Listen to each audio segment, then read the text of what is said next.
shaking underneath, trying to take me alive. Get ready for the fallout. Can't stop me now. I got no rival. I'ma find my way through the blood and pain game of survival. Anytime or place, watch 'em run away. I got none. I'll be standing on my own, never gonna take my throne. I got no rival. Watch 'em run away. I got no, no, no. I got no, no, no rival.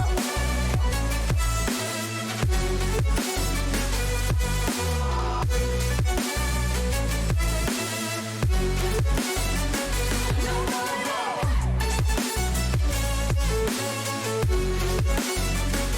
No rival.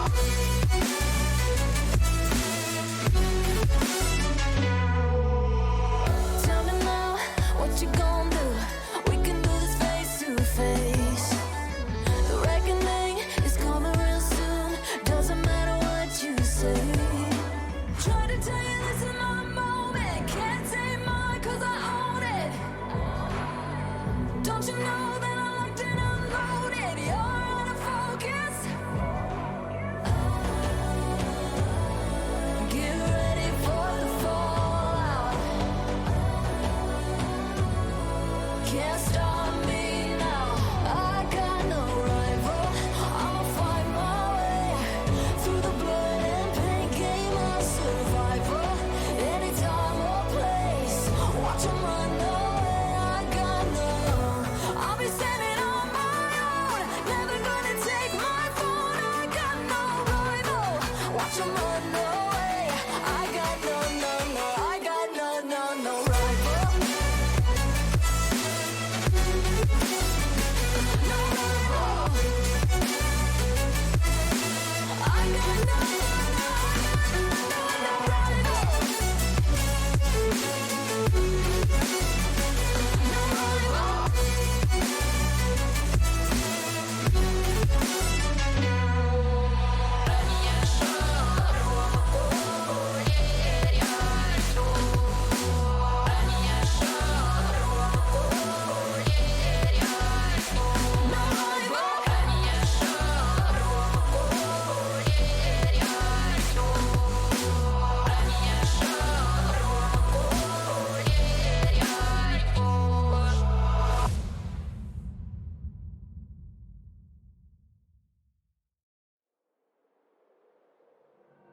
Running round like dollars in the wind,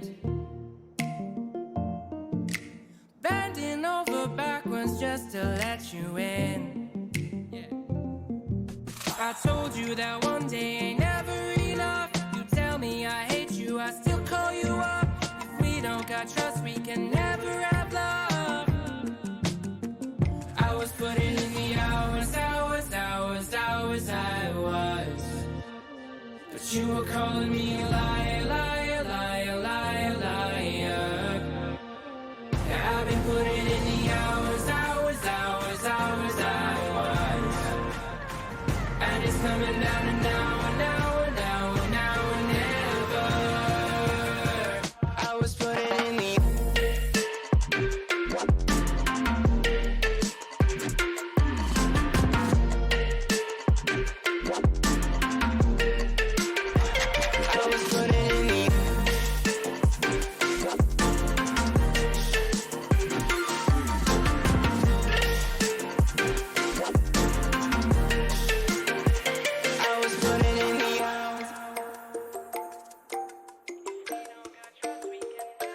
I'm sick of fighting the things that you said. I don't wanna burn all our bridges ahead. I'm tired of going to bed when you left me on red just to turn up the noise in my head. I told you that one day ain't never enough. You tell me I hate you, I still call you up. If we don't got trust, we can never have love. I was putting in the hours, I was. But you were calling me a liar, liar, liar, liar, liar. I've been putting in the hours, I was.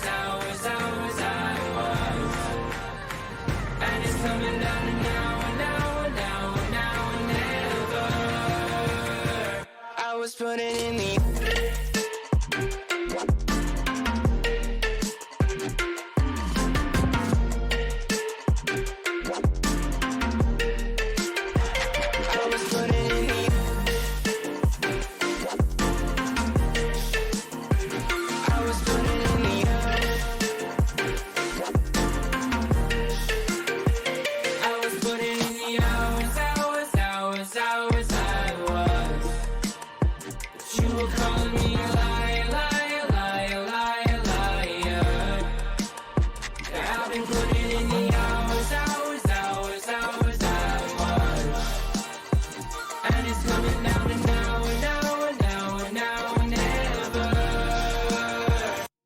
putting in.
It's game time, folks. We're going straight up into the equilateral state that is Pennsylvania. I'm Hell Monkey Man in the booth alongside Marty as we get into the party here for Thursday Night Live. I guess it's more of an afternoon. Here with both PIA as presented by TEC. Marty, it's great to be in the booth for the first time with you. We've got some Marvel rivals to attack here with these awesome high school players. How are you feeling, especially about the game, but yourself as well? Well, I'm feeling really good about myself, as always. I'm feeling about the game as well. We have a couple of new tanks in the fray. We have Angela making an appearance. I believe she should be available post introduction to the game. I think it's a 2-week before they can play the new characters. So maybe some Angela play. We'll see. And that all depends, of course, on where we're going to go, where we're going to ban, what we're going to ban, and what we're going to play. Lots of fun things have been happening in the rival sphere in the past couple of broadcasts that we've had. Some Strange here, some Magneto here, lots of fun times, lots of just things that are still good, and things that, like Gamma showed that Black Panther is a thing in the game, of course, which I always want to mention, and I always feel very, very, very slighted by from NetEase, but that's neither here nor there. But you're right, we have a match on our hands. We have up to 3 happening today in a best of 3 for all of our teams. We have McDowell coming in versus Gateway. This is going to be a fun one. I've seen what their Overwatch teams have been able to do, at least in the past. McDowell didn't show up into the spring of that. And so with Gateway, I think they went 2-4. So if you ever want to have a comparative for a lot of what does happen in Marvel Rivals, well, everyone says, look at Overwatch and then just make it cooler and if you are a big superhero fan. So with a lot of that in the pipeline, we'll be going over to Domination Station to start things off first. It's going to be on Hellfire Gala as we go over to Krakoa. So with all that said and done, Marty, they got to be able to take that territory. They got to do it twice. They got to do it nice. And you got to be able to make sure that you take 2 of this best of 3. Some say this could be a pretty quick fight. And it could be, absolutely. That's the kind of the double-edged sword of best of threes, right? It can go really fast, but that also gives you less time to adapt if you are in the deficit, right? So you have to adapt really fast. You have to make things work, especially when you are only limited to playing always domination first and then into convoy, right? So or convergence, right? So with that being said, Krakoa loading in, and with the bands coming in, right? You can already see one that's very popular, Emma Frost, in that main screen. She's a very popular band as of late. Always has been, always will be. Oh, no bans? Looks like there actually are no bans. I think they just kind of went straight into the match. You know what? They're going to play it. We're going to be into it. So kind of looking at what we have, you do at least have your Emma Frost very strong alongside of especially that Venom. They've actually buffed over to the Invisible Woman. They now apply a slow for their invisibility cylinder that comes down, and maybe not sticking with the Frost, instead going more of the Strange, trying to find a lot of that teleportation, shutting people down, separating the soul from the body. But they also have one of the aces up the sleeves, as you have the Human Torch, who has been basically at the top of the rock for your flyers and your DPS. And you see how that one is going to be picking up, but they've got a magic on either side, and there's been a lot of buffs recently when it comes to melee. Oh, 100%. And with McDowell walking out on Luna Snow on Adam, the team up, of course, active, giving Luna Snow a lifesteal effect in case of a dive, maybe coming in from, maybe magic, from Gateway, from Ace. But otherwise, you see McDowell walking in, trying to mitigate this Venom that was, being procced onto the back line from Fizzy. But Fizzy immediately backs right back out, regroups with the magic, and now what can we see here? A little bit of rotation, a little bit of a neutral fight, but no real eliminations have now gone to fruition for either team here. But it is me Fizzy going down, very, very low HP, force to use the shields early. But mind you, Gateway, despite the ones that are kind of going back and forth a lot with McDowell, they will get the point first in their favor, and they're going to have 1, if not 2 people already down in the engagement. They're trying to get at least some of that Dark Abyss all procced up and ready to go for the ultimate out of Fizzy, but he's been a lot more to the sky. Can't really play very well, in, I guess, in hand of alongside Real Pup, who immediately got knocked out, and that gave the Gators a lot of guff, especially as McDowell was able to open up site first. Well, rather, they're trying to open it up now, so walling everything off. They got a lot more standard here as they have Magneto. They're trying to make sure they just kind of separate this map, use it onto this Groot, and just kind of slow the roll of the Gators. I'm very worried about this Groot only because he's so strong even now after multiple attempts of mitigating his presence, mitigating his offensive pressure as a Vanguard. It's just feels like it's all for naught. Gateway, though, they're going to be coming in with the Supernova coming in from Athea. Now, it does force the Fate Both Worlds to be expended here from Melania. Will it be enough, though, because we do lose out our Psylocke? So Gateway, once again, they're going to be the ones up in numbers for now. Now, definitely so, with taking care of Molten from McDowell. And now that the Fate Both Worlds have depleted, the Eye of Agamotto from the Real Pup will be the one to tick down and get a couple of eliminations in the favor of Gateway. But there is a big Karmic Revival on the field here, and the Dance of Butterfly forces out the Invisible Boundary either way. Looks like they're going to have a lot of staying power, especially because you have the Invisible Woman ultimate ready to go. They can be able to slow pretty much everyone and just take over this territory. They've already done so when it comes to personnel right now, Madi. But McDowell, they step on back. They got about 52%. It was an early grab by Gateway to get about 22 before they were shoved off the rock. And this time around, they are now working on it. So to their backline, Fizzy's going to get re-upped. And that is actually two very strong ultimates between them from the Dark Abyss, and then otherwise just making sure that your Invisible Woman does not go down. McDowell, they're going to try and pick this one up, maybe have that Meteor M, see if they can absorb anything, but that magic might find their way through as well. Oh, wait, you hear the Dark Child get procced here as well, and there goes my poor old Magneto, not even able to use Meteor M whatsoever in the engagement. Feast of the Abyss coming in from Fizzy as well, just to put in some extra hurt. I mean, you're pushing everyone back, and Molten tries to seek out the Invisible Woman, but thankfully the Real Pup there to make sure to keep our Sue alive. Fizzy traded off for the opposition, so Gateway and McDowell both fighting off a 5v5, but McDowell are not able to get a single amount of pressure or presence on the objective, even though we have the revival and we have the Fate Both Worlds online. You have another Eye of Agamotto already to go right now, Madi. It feels like Gateway is just going to be staying here forever. This could be the last team fight, especially as they're already climbing up at 84%. So much extra pressure. Pixie Sticks is trying to do what they can. They feel like they're a Resto Shaman here in World of Warcraft, but they're not able to keep their team going. However, it's all the damage that's coming through. They will be flipping this site. Half of the Gators are gone, which means they're going to send them to the Segway. So they'll be sliding out. You still have some, at least that one ultimate to be able to keep them on the revive. That means that basically you have two team fights on lock for the Trojans to try and stay on site. Oh, and they're gonna get a slight stagger onto a Blaze as well. So it kind of forced McDowell to not only use the Karmic Revival just to keep our Psylocke back in the engagement, we're also gonna see Gateway respond with their very own Supernova. Despite everything though, just have to down for the count. Invisible Boundary also online here in favor of Gateway. Of course, coming by the wayside of the cloned Loki ultimate coming in. Now, this is a big up for Gateway. 1, 2, 3 go down. Athea is still looking at the Luna Snow. And finally, we dispel the darkness and get rid of the Pop Star. There's only going to be one, I think, maybe two players that can be able to get back to site, but they're not going to do so right now. They're going to be saving stuff for later. So as those ultimates build, they're going to be in the back pockets, but that's a great pickup and staying power for the Gateway Gators. So they will take the carousels. We move over to Grove here in Krakoa, and they started off quick. It was McDowell that had a nice response, but they built up those ultimates, and ultimately they were able to put them away, especially off that Human Torch.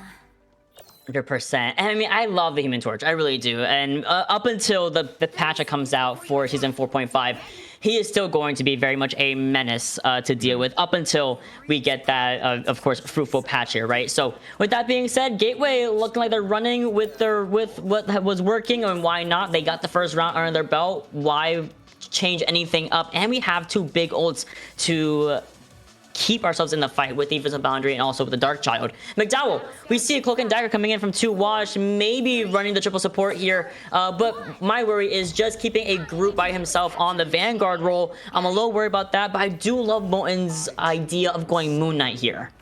Yeah, they actually just got recently buffed, so they have at least one extra on one of their abilities to really kind of give some extra boom power if they can. They're going to use that quick teleport to get themselves across this map, but all for what? All for that, as they just get killed from straight out of the zone. Gateway Gators bringing the Hurt Locker to McDowell. They sure are, but McDowell is trying to keep it even, and they try as they might, they're still losing force as the Blaze gets one before inevitably going down to the Human Torch once again. Gateway looking fantastic and calling out the Atom late in the engagement. I mean, guess what? That's a big stagger against McDowell that you don't really want to deal with. And, you know, Fizzy's like, you know what? You got it. I'm going to retreat and regroup.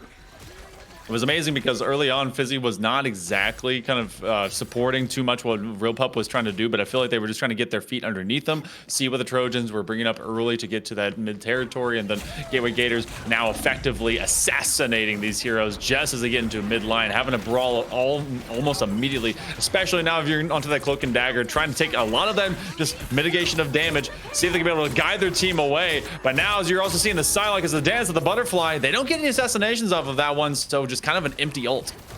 At least you were able to bait out not only the runes, but also the invisible boundary from Violed, right? So that's a great resource that was taken away from Gateway that McDowell can walk in on. And we're going to see the Real Pub decide to actually proc the Ivagamoto, forcing the Fable throws from Melania just to keep everyone alive because they know they have the advantage, at least ult-wise.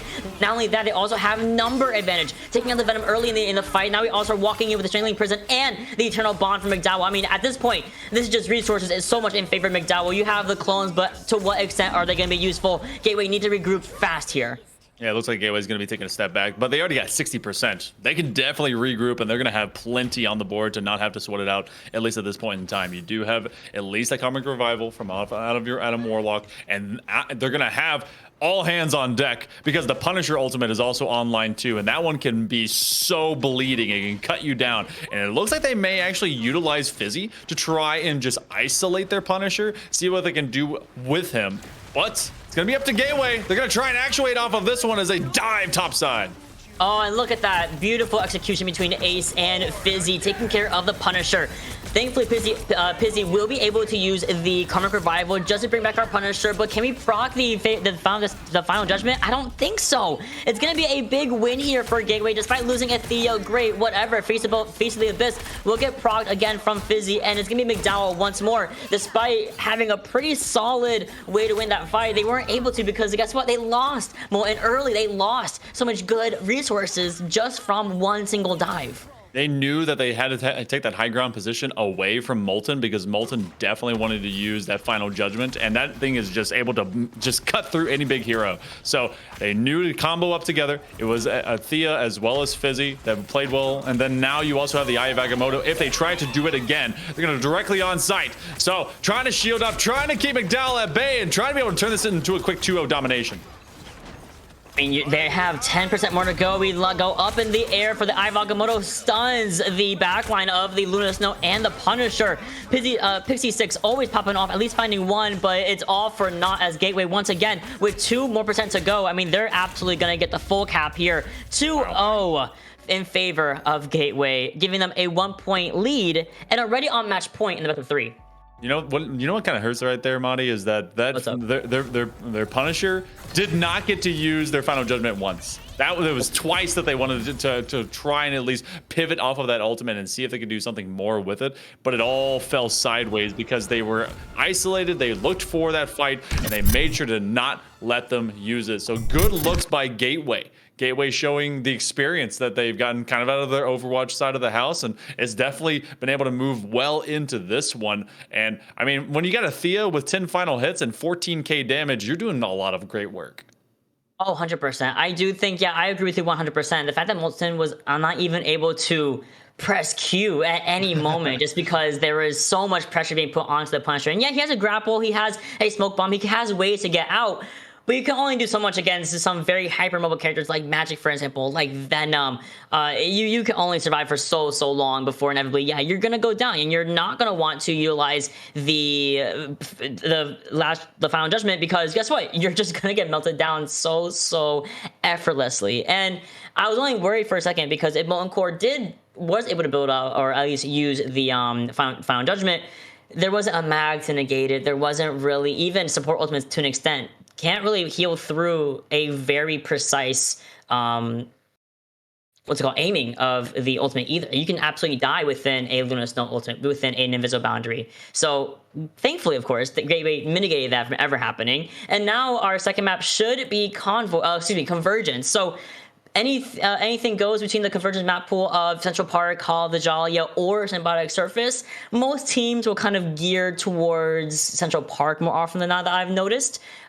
Maybe Hall of the Jalia as well, but if I see someone go Symbiotic Surface, you know something that I don't, because people never want to go symbiotic surface. It just doesn't have the aesthetic that anyone wants, you know? And also, what's crazy right now is that we are going to be getting, I think, a new convergence map. Either it's already happened or is tomorrow, because tomorrow's patch day for Marvel Rivals. Everything falls onto the 10th. But I guess we also get like new video games on the 10th. I think that was it Battlefield's coming out. So cool.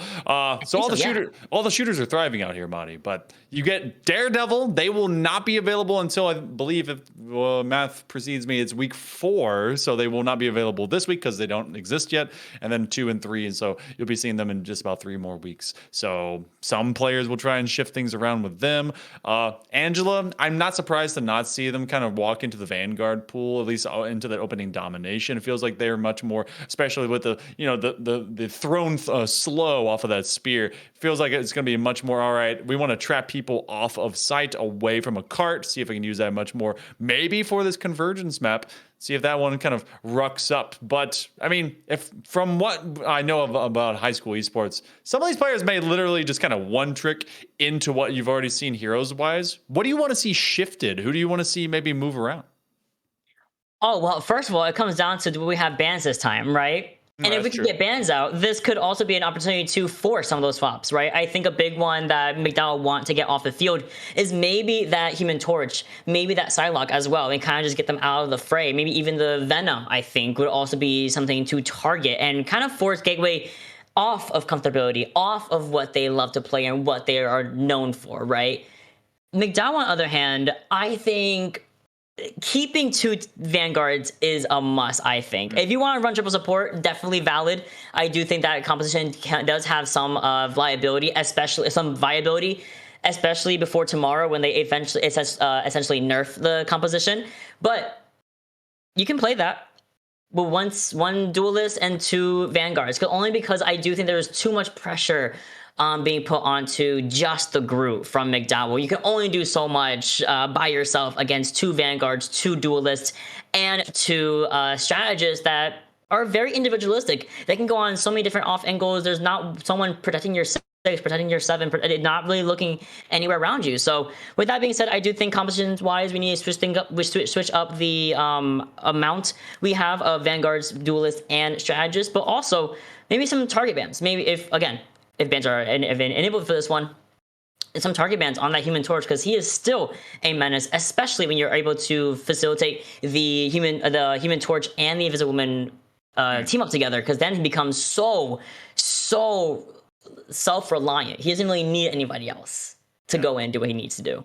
Honestly, just kind of just air superiority, and just turns everything into a fire NATO. You can't really handle it. Tomorrow things change out, and we get to kind of see a lot of different reworks, especially because I think Hela and Namor end up becoming best friends because they run away from the Gamma Charge combination, and then Ragnarok Rebirth is gonna be no more, at least at that point in time. Right now it still exists, so you could see something kind of walk together. It's nice seeing the magic kind of come back to play. I swear magic faded, at least into the high school scenes, and no one really wanted to be onto them. You saw a lot more Punisher, you saw some Wolverine that was still walking around, and kind of not I mean, it's been out for at least a few months, or at least a couple months at this point. It's not seeing the Wolverine into the Phoenix, so maybe some of that still gets played. So we'll be going actually over to your chagrin and maybe to your confusion. We'll be going over to the symbiotic service. So Clintar. What screams at you about this idea? Because as we go to Clintar, it's like, all right, this is one of my most notable kind of ways to kind of set up either. It feels like this one is such a slog to try have to work against. Especially if you're attacking first. I think the hardest part of symbiotic surface is either first or third point. I think second, most people can kind of figure out how to push the objective past the corners and past the opposing high grounds. But third point, people trip up all the time about it. You either make it all the way in 2 seconds or you get full held before the tunnel. And for first point, this is where the most cheese can absolutely be done, because the Penny Parker team up with Rocket Raccoon, which you can see Athea and Viod are both hovering over right now, is impeccable for a good defense on first point. And then if you, eventually when you lose it, you swap to something that's a little bit more well-known, a Magneto, a Strange, what have you. But I'm worried because if we can't push past these penny nests and these rocket mines and the spiders also on the floor, this is gonna be so much more difficult than for Gateway to walk through. It's not gonna be a walk in the park like it was on Krakoa. I mean, you're also going to see McDowell immediately get rid of the Human Torch. Very smart idea. They get rid of them, and then in opposite, they want to take out the Groot. So didn't want to have to deal with the staying power there. They want to protect the Punisher. So they felt like they had some unfinished business. Molten's like, that, why? Give me my Punisher. We're going to keep him. Now, Mona's like, I can go Emma, a little Emma here. A little White Queen, if you will. We are seeing the Strange Band also coming in from Gateway, funnily enough. Interestingly as well, with that being said, oh no, excuse me. We are swapped. That's my bad. From McDowell, from Gateway, looking like the Phoenix, the Psylocke band, Magic Protection. And they mentioned, it's very interesting to see that Magic is kind of back a little bit. As a character that really wasn't all that prominent last season. I think the Arcane Order addition of her to the Scarlet Witch and the Strange team up was really fruitful. And I also think that's maybe the reasoning behind the McDowell ban on Strange is to mitigate that anchor point for Magic. It also feels like overall, when you look at kind of how the patches have been going, they're trying to shrink these skirmishes for a lot of these fights. They actually narrowed the margin of damage from out of Squirrel Girl by a couple of points based on distance. Oh, yes. And so they're trying to up the melee damage. I mean, they made 999 instead of 800 damage from off of the erasure from the Scarlet Witch. So they want to make everything more provocative and more poignant. You're going to see a lot different play as the Phoenix does get picked up. So Blaze will be up onto them, and it feels like this one is going to be a complete flip of the switch and difference between both these teams. Lady Luck is on their side, says Ace Detective. So all right, we'll get to see if that's true.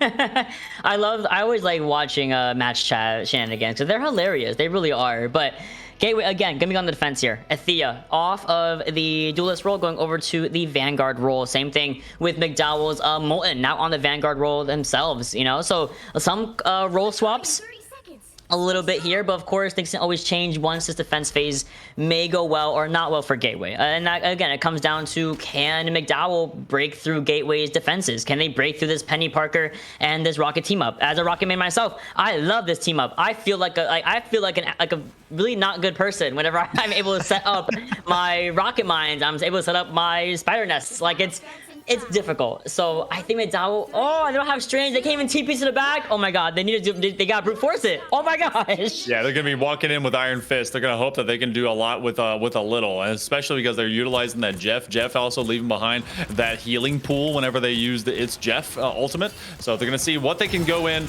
with, maybe just straight up force. Can they break down the door, throw enough fire and flames to make the Gators go back and get those crocodilians into the swamp? They're knocking at the door, and Blaze is at least gathering up their ultimate pretty quick. I mean, that's just the Phoenix Classic, though. Phoenix Blaze, very much name-fitting. The character, Phoenix, gonna be great to supplement these long angles, these long-range, takedowns of the opposition. And just like that, we see Athea trying to get some of that self-heal from the Penny Nest, trying to stay alive behind these sight lines. Does get eliminated, but thankfully the Rocket Spider Nest is back to revive our Penny. But at this point, McDowell already walking in, getting rid of Fizzy here. And the CYA machine does get procced early, but do you see how fast it went down? Thank you, Ensong Inferno. Love that. And then you've seen the work that Molten is trying to have to manage. They went over from having that Punisher, and now they're just trying to manage the battlefield. They do have that It's Jeff ready to pull people offside, maybe get some extra healing, but they take all three. McDowell, you said that we had to brute force this one. A bowling ball, a wrecking ball as they were. The construction site is in the hands of the Trojans. It sure is. And now you also have Fizzy in this nice little sight line, and we get rid of the Jeff. You know, Jesus going down for the count, or Sue going down for the count. And really early, and like you said, with the Is Jeff online, unfortunately that we're not going to be able to use it, at least for the next about 10-15 seconds. Either way, though, Gateway having to be forced backwards because Pixie Sticks on the Iron Fist of all characters is able to find at least one up, and then it gets negated by the BRB machine. Very much a stagnant fight so far, but with one up against Blaze, that's a great start here for Gateway. Ace Detective knows that they can't immediately do much as long as Jeff is alive, and Jeff is so squirrely. You're going to see Magneto also pick up, so they have the fate of both worlds getting popped. They're going to double up by bringing the meteor in, and everyone else is just going to go dancing. Gateway will be dancing from behind, and oh my goodness, they nearly go down. It's Jeff does get popped. That is 3 in triplicate. Oh my lord, they continue to have the Trojans just running full force straight at them. They're nearly at the midway point. I mean, everything just got procced there from McDowell, maybe besides the Ensign Inferno that's about to be online. Gateway, however, going to walk into this fight with 4.5 ultimates almost ready. Violence is definitely going to be able to build up this boundary in time, but they're... I mean, we got a touch. I mean, at that point, we have to go for a touch. I think it's so low. The Brainiac balance does come in just for a little bit of that area effect and that touch, and it does get rid of the Invisible Woman. That's big! Massive KOs. As long as you keep making contact with those giant rubber fists, you keep bouncing, but the bouncing ball man himself will go down. But they take out Jeff, so Jesus will fall out. They'll have to rise for another 3 seconds. This one continues to be McDowell pushing the limit, 2.5 meters, but the defense showing up here for the Gateway Gators. They have 2 backline aces in them, and the fists are still flying.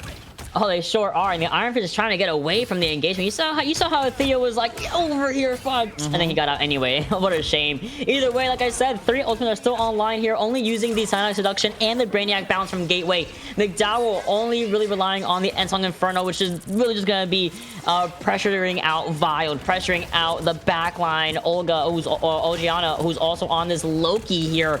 McDowell going over to the high ground of Blaze, trying to find an angle, but there is a punch turret looking at our sight lines now being depleted. Who is going to rip something out first? I mean, Fizzy is so low, and then Inferno does come in, and then we're going to completely load down towards this invisible boundary. We still find Fizzy either way, but it's going to be enough for McDowell to break open this fight. It's Jeff does get procced here.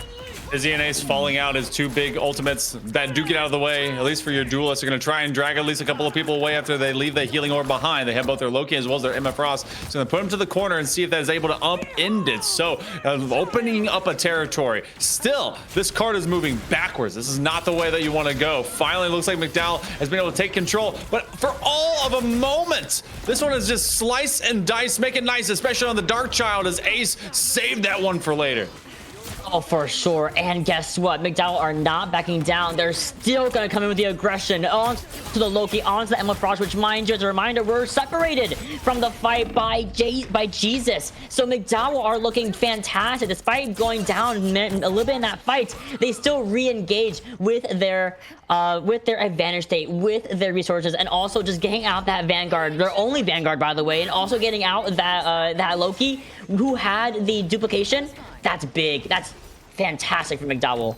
They made Emma Frost just a little bit more fragile, and it has not mattered up to this point. Real Pup has been basically acting alone and seeing what they can do with the rest of the squad. Fizzy trading over to the Punisher. They wanted more damage. Well, they've got it. A quarter of the way here into this second half, as they got 250 on the clock to be able to make this one happen. So they copycat over to the Emma Frost. They want to get the Empress. They want to get the wave, the pulse of the damage, and everyone to walk forward towards them. See if they can be able to get rid of one. Ace Detective gets rid of Melania, and they're actually meeting them straight in the middle of the map.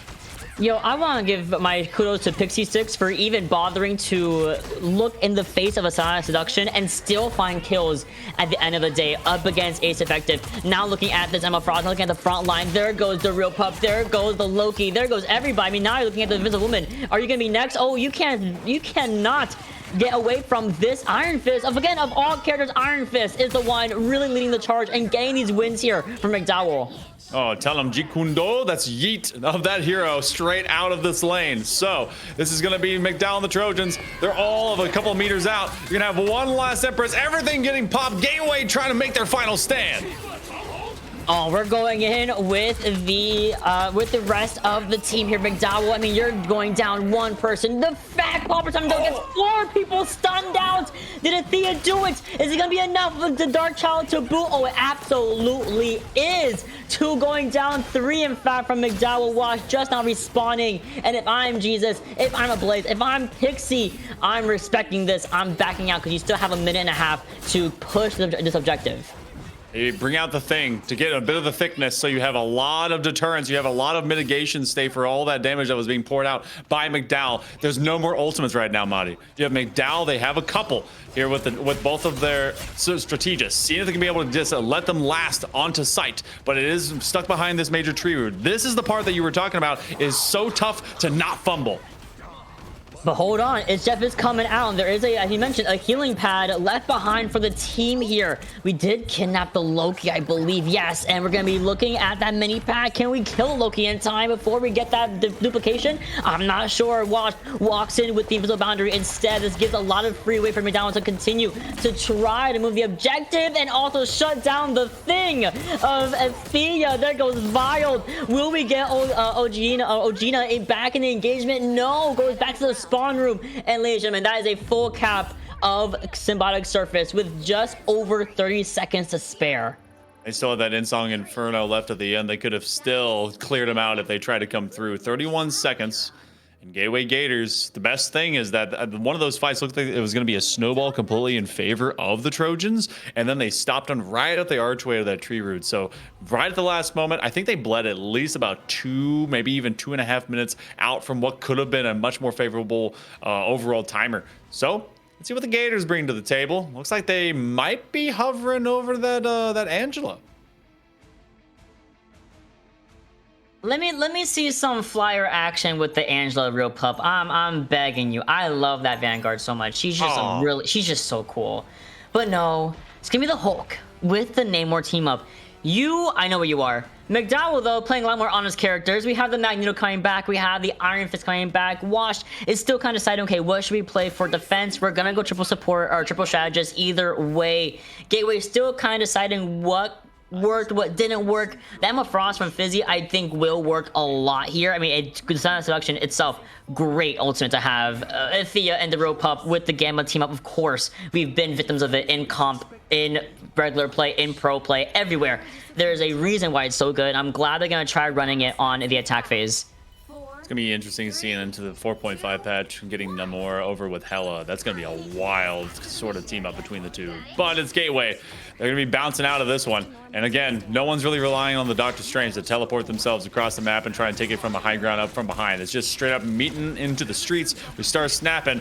But Namor is a dangerous man, especially with those spears. Trying to see what he can do. He's going to have to shield their way out, though, as Athea's taking a ton of damage and they get wiped first. But unfortunately, no one's able to help Thea out while they're in bubble form, trying to get some healing output back. So even though Gateway and McDowell are the ones that are down one person each, if they can find another leg up, which absolutely Gateway is going to be able to onto a Blaze, who wasn't even able to fade out fast enough, that should be the opener for Gateway at the very least, knowing they have at least a one-man advantage. But they're going to continue to play the neutral, and Wash, I think, got a little too distracted, didn't back up in the same time as the rest of his team. So with that being said, Gateway walk onto the field of the Symbiotic Surface with relative ease, already getting at least one tick here before maybe a regroup from McDowell. Yeah, there's not really too much that you can do whenever one of your strategics go down, especially when it's an invisible woman. So they will take themselves away. They're going to be able to stand right on top of site, and they're going to find this one wide open. So about a similar pace to some effect here, Madi, from out of Gateway for what McDowell was able to do just a little bit ago. Still, we got 5 minutes on the clock, trying to aim for this halfway mark. I want to see if they're able to control this first lane. Going to use that Insong Inferno and splash out Ologina. But poor Blaze, even though you're able to get at least one up in your favor, Blaze is the one that was already in the back line anyway. So the big punish, it comes in the favor of Gateway. Thea goes up in the bubble, still finds 2 washed anyway in the engagement. So you're only relying on the Jeff healing. On top of that, the turret takes out the Iron Fist. So Gateway are getting so many one-off eliminations in the favor of Thea, who is just kind of playing the game correctly and still finding kills with just the turrets. Wow. And also, you have a Blaze switching over to the Hela. So we're seeing what they can work alongside their teammates off of that. And maybe, if anything, could be just kind of an isolated fight. Eventually, they go down to the Doctor. So all the Gamma Rays are going to be maybe a GG's that they have to back on up. Still, a lot of shielding that they can provide, especially as they still have at least Thea up, rolling down some damage. You have 2 effective ultimates ready to go if they want to use the Invisible Boundary as well as the Dark Child. Might be able to actuate off of that, but eventually their Vanguard does drop out. McDowell is posting up a stellar defense right now. They absolutely are, especially helped out by Pixie Six. We're using the ultimate here just to even bait out the invisible boundary, which, mind you, they were already down, people. They're down there. Emma Frost We also are seeing the duplicate onto Olagina, who I think went over to mirror our magic, actually, funnily enough. So not able to get too much of that offensive value, unfortunately. So Gateway are going to be stopped right here in the first corner of second point. This is okay. Now we were looking for a comparative as to what was happening with McDowell earlier on to their attack and Gateway and what they were able to hold. It was right at the mark to have that second half opened up where their defense stood up. This is a much earlier position, especially off of this dogleg elbow. Tough to be able to take it around this corner. There's not a lot of sneak thief that you can be able to do. But Gateway has 4 separate ultimates. They might be able to boom their way forward. But you have the Gods of Death being procced here by a Blaze, and if I am Gateway, I'm a little scared because you just got a 3-4 piece meal.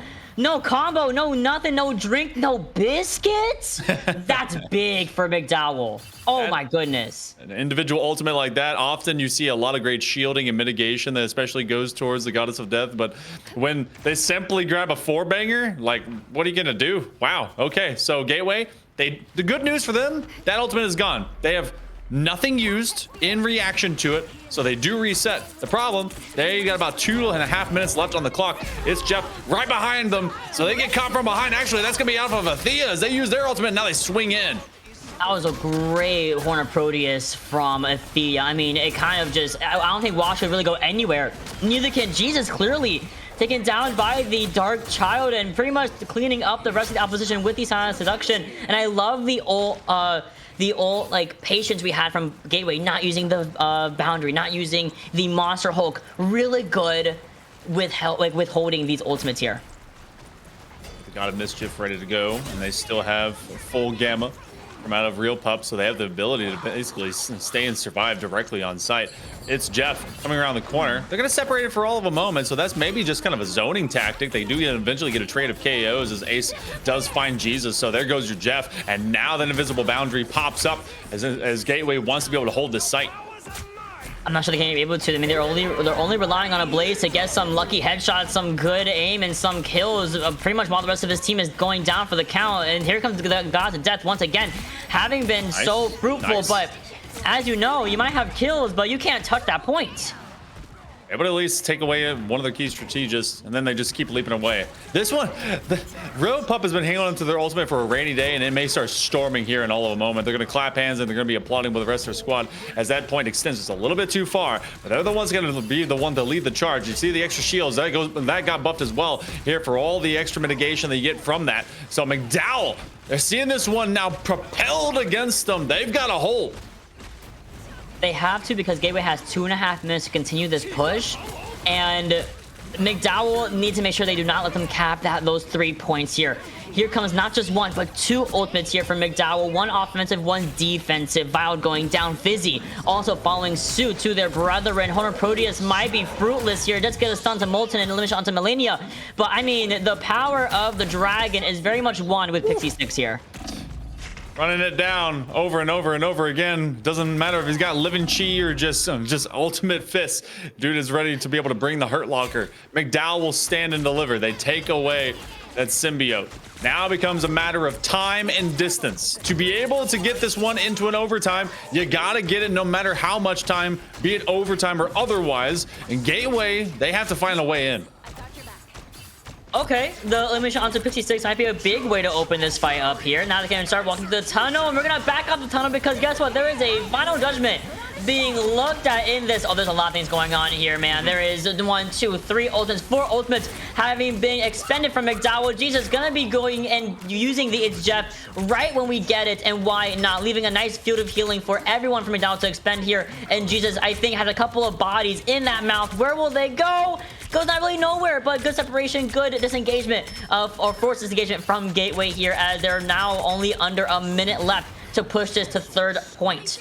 Yeah, they're only halfway through this motion. So Gateway Gators, the challenge is in front of them. They have to clear the board of McDowell, and that is so much easier said than done because 2Watch just got their invisible boundary online, and they will use it almost immediately upon gaining it. A Meteor M is waiting for whomever doesn't see it coming. As you also see, the Horn of Proteus getting splashed attack straight into the middle of the fray. Gateway, desperation times, as they're seeing that clock get way, way lower and a lot louder. I know, only 30 seconds left, and mind you, there's still no Strange online here, having been banned out. Which means that this touch just has to come from your own Tozy Wozies. You gotta run to this point here, and Fizzy can do it with the Silent Seduction, but will it be enough with Vile just now getting the invisible boundary? Now here comes the Silent Seduction, gets shooed off a little bit by the Magneto, but Fizzy's just in there, and there's no other support to be seen. Good shield, good bubble, but every resource is being used because now the last judgment, the final judgment, is being used by a Blaze. Vile goes down, shutting down the invisible boundary, and we're at overtime here, and it's complete wash of the opposition. Big wipe. That means that we're going to game number 3. That's a fantastic hold. McDowell bouncing back after getting 2-0'd in domination. They make the job easy as they get it with 31 seconds. They don't have to hit overtime. That means that we're going to be going over and again to Convoy. Wow. What a way for the Trojans to bite back. We sure are, on a map like Symbiotic Surface as well, something that people usually don't want to go towards, and we were talking about it a little bit earlier. People like to go to the Hall of the Jalia, for example. They love to go to Central Park, right? But now you're opening up the field to Convoy. And Convoy does have Midtown at the very least, so somewhat the same vein as Central Park in terms of sight lines and things like that. You have Araco online as well. Spider Islands is an option, and I believe Yggdrasil Path also could be a selected map for Convoy. So you have 4 big options here. Depends on where you want to go though, if you're Gateway.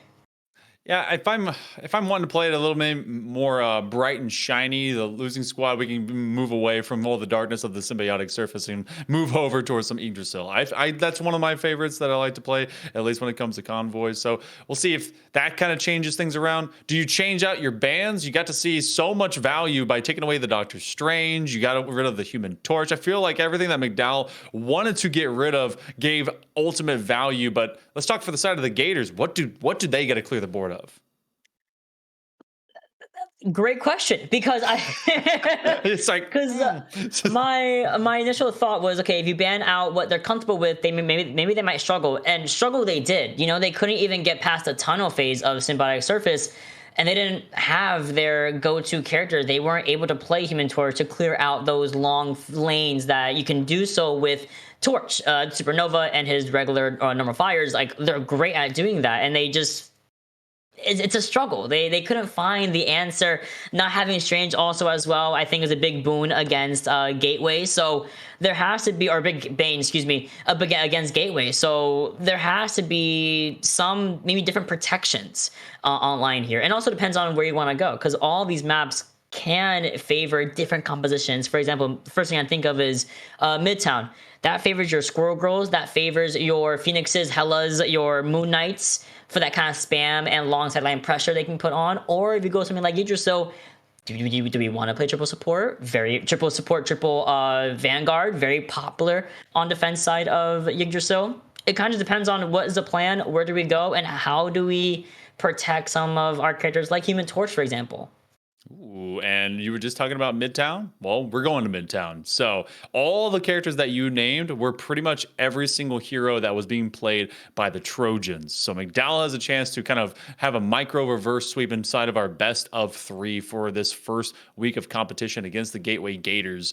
Gateway Gators got to be prepared. Feels like they were not ready for all their toys to be taken away and to have to reconstruct ideas of what they got to do. This is definitely a team that can roll deep, and Ablaze has been, well, they've been blazing. They've been really kind of setting, I think, a path for this squad. But, I mean, looking at just kind of the general rank spread for this squad, you have a few platinums between Millennium, Pixie Sticks, and Molten. Feels like a lot of that leadership in general definitely comes through.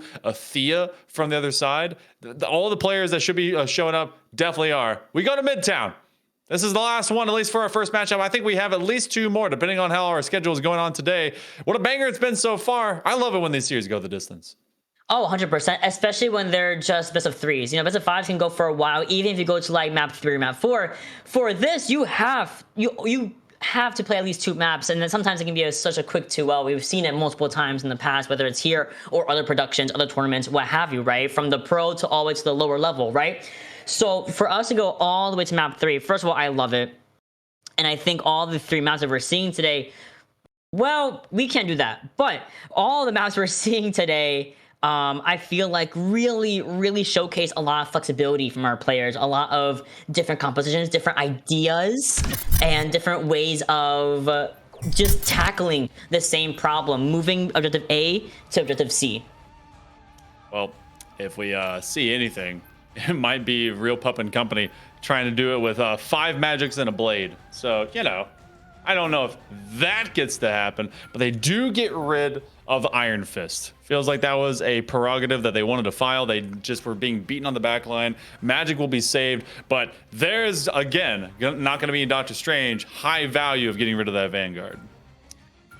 Oh, Gru is a classic one to get rid of on Midtown. Some of these bands are, as you mentioned, very much targeted, very much against certain people. For example, the Human Torch, once again, pretty much targeting Athea to an extent. Then you have the Iron Fist ban onto Pixie Sticks, you know, and protecting the Punisher, love it. He's great on Midtown, especially on first point, whether you're attacking or defending. Now it comes down to what are our last 2 bans and last protection gonna come from, you know, from our people. It's gonna be the Emma Frost protection from Gateway. I like it. I love her again on Midtown for the same reasons as I love Punisher. You have a nice long sightline for her primary beam, for her Cyanide Seduction. This is a great choice from Gateway. They want to prioritize getting rid of the Phoenix, just to make sure they don't have another flyer. No, they get rid of Magneto. Okay. So, ooh. Who then do you walk around with for their Emma Frost if Magneto's going to be off the books? The Thing! Oh my god, it's me, The Thing. Oh my god, we're gonna see The Thing. Trust Double me mitigation. on this one. We're gonna just see The Thing and no Loki. But you are right. Like, when you think about some of the more prominent tanks, you think of Magneto. I think Magneto almost immediately. Just because he's so well-rounded, such a great Vanguard. I think he's super well designed. Strange, weird, but also makes sense. You want to get rid of the Arcane Order. But I love seeing a Strange. But without Mag, without Strange, without Groot, what do you play here? Well, you can kind of see what we're formulating from both teams. Definitely Emma Frost from either side. And I think McDowell are actually going to opt to go for a single Vanguard and run the triple support here as well. Gateway still deciding, but they're in the spawn room. They have a little bit more time to think what is going to work against McDowell. This is similar to what they did, obviously, into the domination. They wanted Fizzy to basically be obstructive or destructive as well as they go into a backline from off of that Venom. So into kind of consistency with Real Pup, who has been their primary Vanguard to really kind of lead the guiding light for this team. It makes sense with what exactly that's been. Ace Detective has been kind of one-tricking into the Magic, and I feel like that's been a priority lane for them to have. But onto the Mantis, I don't think they've had Mantis as one of their mainstays. So with with the Cloak and Dagger now, they're gonna get skirmishy. They're gonna try and just be healing straight up into it, especially because you're on convoy. You gotta be able to fight around the car. Let's move up into round number 1. Oh, we sure are. We're also seeing Gateway come. Real Pup was about to go out on the Black Panther, instead opts to mirror the Emma Frost, like we saw Molten on the character in his side. You know, it's better just to mirror the Emma Frost than fight against it, right? But that being said, the dive comes in from Fizzy, and I mean, it's just too simple for Gateway. 1-2 goes down with that coordinated effort between Ace and between Fizzy. What a showcase, and that's so early too. Yeah, Fizzy's finding so much more value, especially this time around, just to be able to dive that back line and make the rest of it just a barroom brawl. The Gators bouncing straight from out of spawn, and McDowell seeing themselves bounced out of the competition, at least for the time being in this moment. They're going to have a long walk, and they know where they want to funnel them in through. This is such a cheeky position from out of Fizzy. I know, and it saved that swing cooldown that a lot of Venoms will use prior to diving in, right? So very smart from Fizzy, but unfortunately, Ace a little bit too far in there. Same thing with Filed, who again is on that Mantis that you mentioned a little bit earlier. And with that being said, 2 going down for Gateway, the card is at the very least more than halfway generously through first objective. So it's all a matter of cleaning up the rest of the opposition here for the side of McDowell. And they're going to do so. And not only that, we're also going to be using the Dance of the Butterfly from Ablaze just to put some extra salt in the wound. Hey, you know what? Cleanup is cleanup, and everyone's contributing. So great job, and they're going to get rid of yet another one. So you got some staggered deaths coming through here in this summertime getup from the squad out of McDowell. So the Trojans, they let up a lot here inside of these first few minutes. 2.5 right now for the Gators to break open that first point. And they're going to try and just actuate this Psylocke in a big way, playing from off of these lanes. They're aiming to isolate a lot of this Ace fight, making sure that Magic doesn't get to the back line easily. I love that scout coming in from Ablaze to make sure to mitigate Ace's potential in that flank that we were going for. But we are going to be seeing the Fate of Both Worlds, and it's Jeff. It only finds the Cloak and Dagger, who, mind you, has Eternal Bond, and even more so, the Feast of the Abyss actually completely shuts down Jesus' attempt to separate that back line from the front line. McDowell being down two of their strategists, only relying on Melania, who, mind you, does at the very least have the Fate of Both Worlds and the Karmic Revival from Pixie Sticks. Will be giving McDowell's a team here a second lease on life in this very, very extended team fight between McDowell and Gateway. Even the silent seduction must be used, but finally, no Dance to the Butterfly, another silent seduction online here. The Dance to the Butterfly only finds one, mitigating the effect of that Eternal Bond. You have also Gateway just with about, what, minute and 19 to go. They should be able to creep over the line as they do push the Trojans right around the corner. So Emma Frost Ultimate will be online as Molten comes back onto the map. But otherwise, they did not let this one overextend. They were consistently kind of pushing onto that right flank to make some of that hallway fighting. They kept them consistently looking towards them. They've been able to keep Real Pup up. I feel like that, and along with the abuse and bullying that Fizzy's been able to provide, keeps this cart moving along. Oh, it sure does. You know what else keeps you moving along? Continuously getting eliminations in your favor. Gateway pushing up rapidly through Grand Central here. And more so, they got some kills alongside it, taking care of Jesus, taking care of basically the positioning away from McDowell. Now they're forced into his very back corner. And you know what? The cart is about to meet them right then and there. Melania is not going to be able to see the rest of this fight as we are sent back to the spawn room. Diamond Form procced here by the Real Pup. And at this point, finally, there is a reversal coming in from Zwash, who, mind you, has the Hand of Khonshu. Will we use it against the Feast of the Abyss? Not quite yet. Yeah, to use that, I think, into that front corner. They were trying to force all of McDowell into those double doors and see if they could get something out of them. They didn't really capture a lot of that damage. Oh my goodness, though. Pixie Sticks and Molten combo high five to get rid of 4. They're going to try and toss 1 away, and that might be a quick isolation and another kill to give this one a stagger. So the Trojans standing at these funnel points, making sure Gateway does not get through for free, and now they're going to work them in reverse. They sure are. And at the very least, you still have, for Gateway, 2 minutes to attack this point, to push it past maybe next 10, 15 meters to completion of map or objective B, right? But with that being said, McDowell has nothing besides maybe a Blazes and PC6 Ultimates, the Karmic Revival, and the Found Judgment. So what do you do with that? Trying to protect your Punisher for as long as you can. Karmic Revival, in case they go down, they're going to try and at least move up with Athea. See if this Fate Between Worlds is going to be just at least getting them in the right position. So as they go up into this hallway point, they actually get one. A Mantis kill? Color me surprised as they get rid of a Blaze. Oh, they sure do. A Blaze does get healed up right and then and there, though, and the Karmic Revival does bring back the forces of McDowell for them to fight in this 6v6 with all numbers, all bodies, but not without Pixie Sticks getting completely kicked into the wall. Vile's resurgence does in fact get shut down, and it's a lot of bleeding, a lot of back and forth in this kill feed, but Ace with the Dark Child is always gonna come out on top, and that's gonna be a cap and a resurgence of another minute and a half in the attack. You saw a Blaze with that solo ultimate onto that final judgment. That was Alpha, the Karmic Revival that they just basically had to act alone. They didn't have a lot of healing to provide for them, and it was mostly a last-ditch effort to see if they could get rid of Gateway, who very strategically put the cart between them. I guess sometimes putting the cart before the horse actually kind of works out. You're going to see Ace aim for an outside lane. Fizzy's going to have the Abyss online, and Gateway, they've got just enough time to make this work.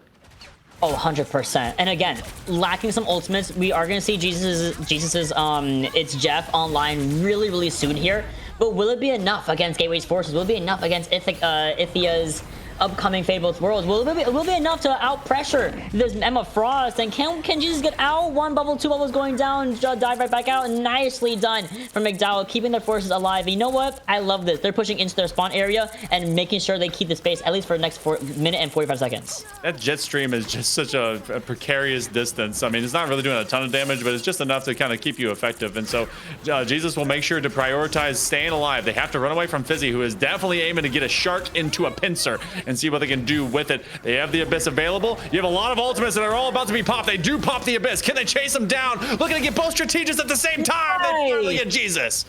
Oh, they did in fact get Jesus. Then they get Molten after the fact. What a feast of the abyss coming in from Gateway, from Fizzy's Venom of all things. The freeze comes in, but thankfully we still have our regen shields either way to proc here.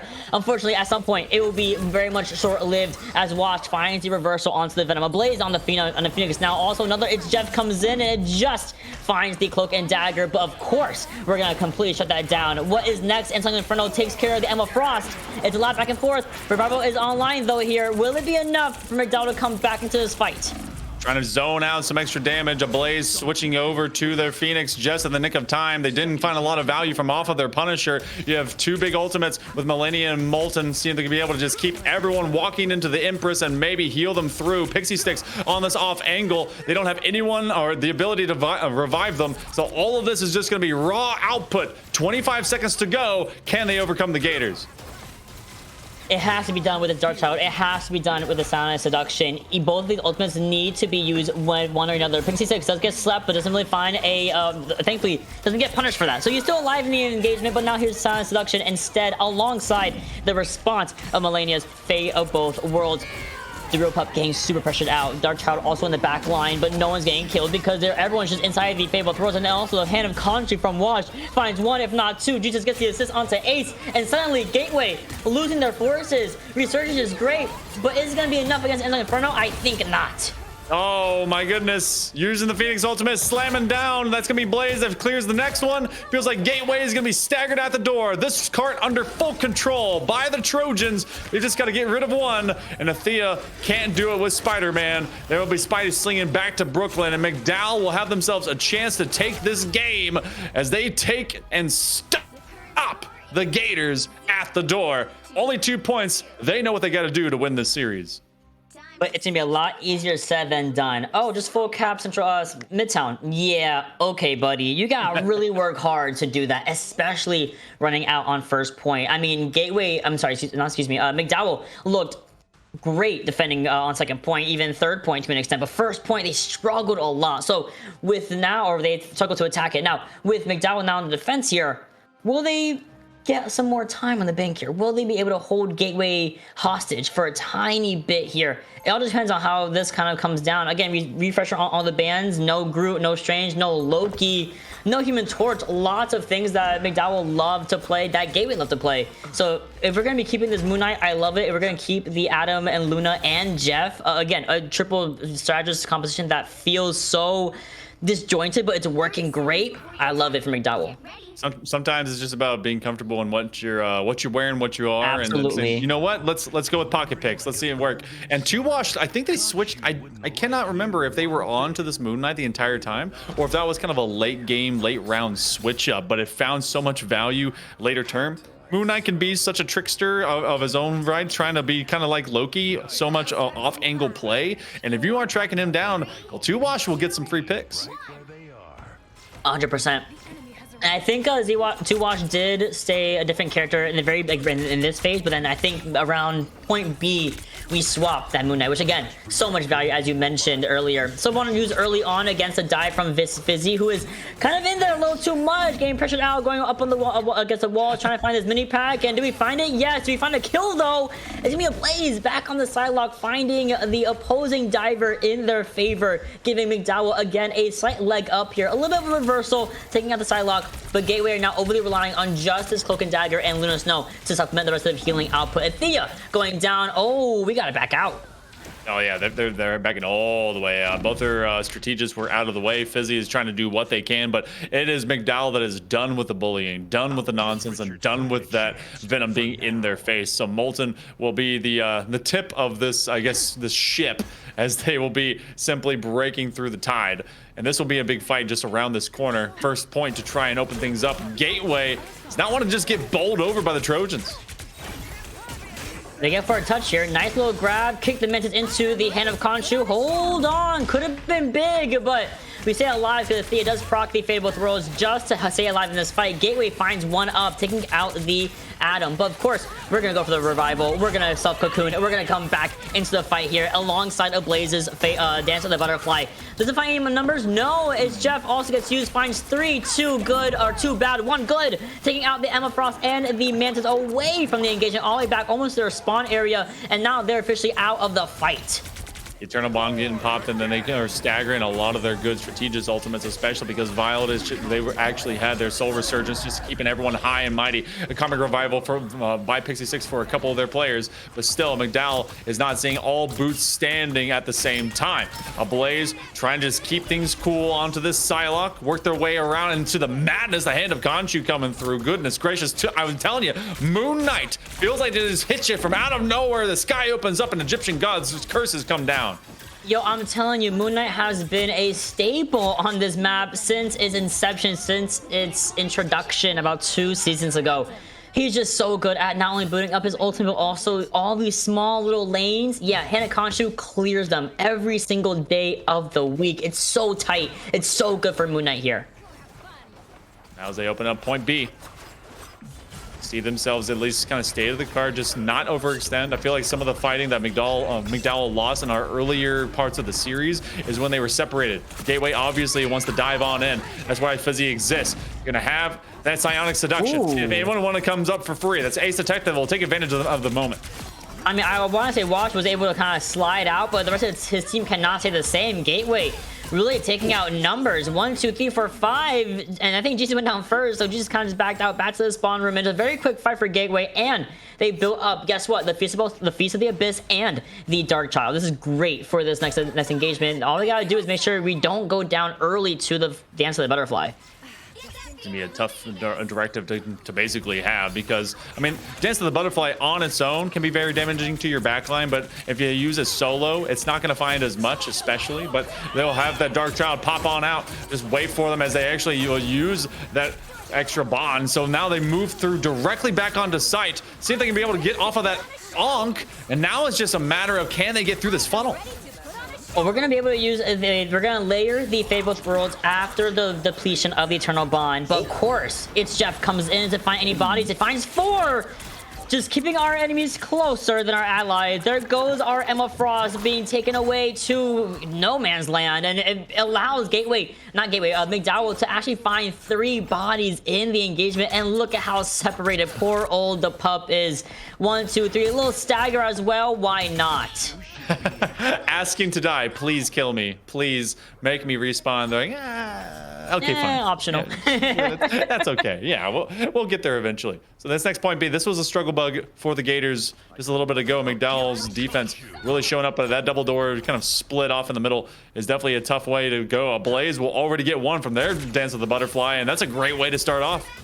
I mean, you really just said, you know, we struggle a little bit here on the tail end of second objective, and for good reason. McDowell are doing the same thing that Gateway did. They're just walking in their territory, but here comes the Resurgence coming through from Violet. This should be a good way for the Gateway to not only get hit health over time, but also a great damage increase during this fight here. So of course, we're going to use the Silent Seduction. We're going to go down using it, however, because the real popping is just popping off. But Pixie 6 hit the reversal into Ace Detective. So again, lots of bleeding back and forth between both these teams, but there are slightly more bodies in favor of Gateway, as we are finally able to stall this objective at the minute and about a half marker.